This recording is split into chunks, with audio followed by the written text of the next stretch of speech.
Deb at NorthernRegius. This is the clutch that we've been hatching out. And what do all these babies have in common? They're at a minimum double het for albino and pied. Why is that? Because the dad is a visual, also known as homozygous high contrast albino male. So each of these babies at a minimum has that in there. But let's see what else we have, taking a look. This is my easiest way to initially look over an animal and identify it. That's a nice little leopard right there.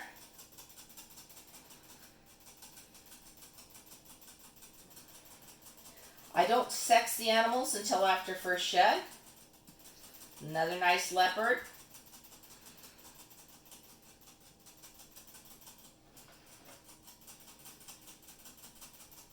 Ah.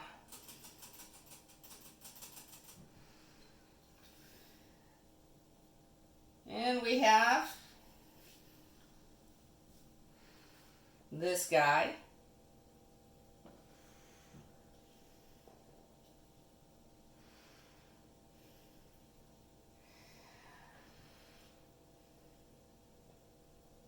Another leopard.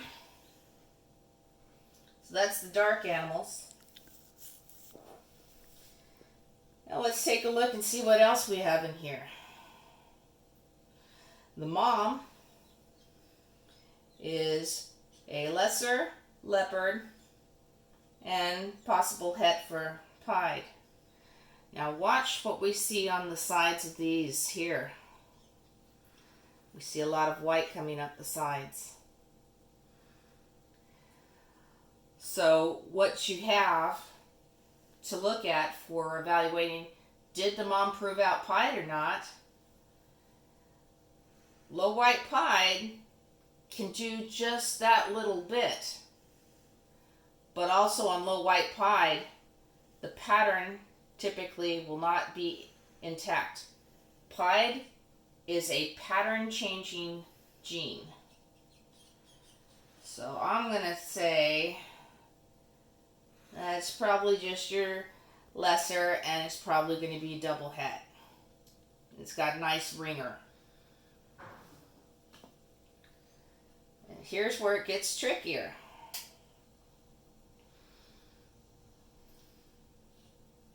Mainly because the snakes do not want to disengage. There we go. All right. Now, here we go. Look at the sides. And look at how it's starting to distort pattern here. Is it low white?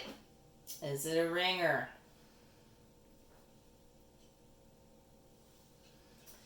And then the final. Looks like it hit on everything. We're looking at lesser. We're looking at leopard. And folks, look how distorted the pattern is leading into these pied marks. This very well could be an extreme example of low white pied. And I will have to, like most keepers who are responsible will do, discuss this with other people who work with pied gene. I'll be on the pied group, and we're going to look at these animals together, and I'm going to pull from experienced people, and when in doubt, I don't oversell, I don't over advertise what's going on in the animals. I'll let people know what genetics are at play, and we go from there.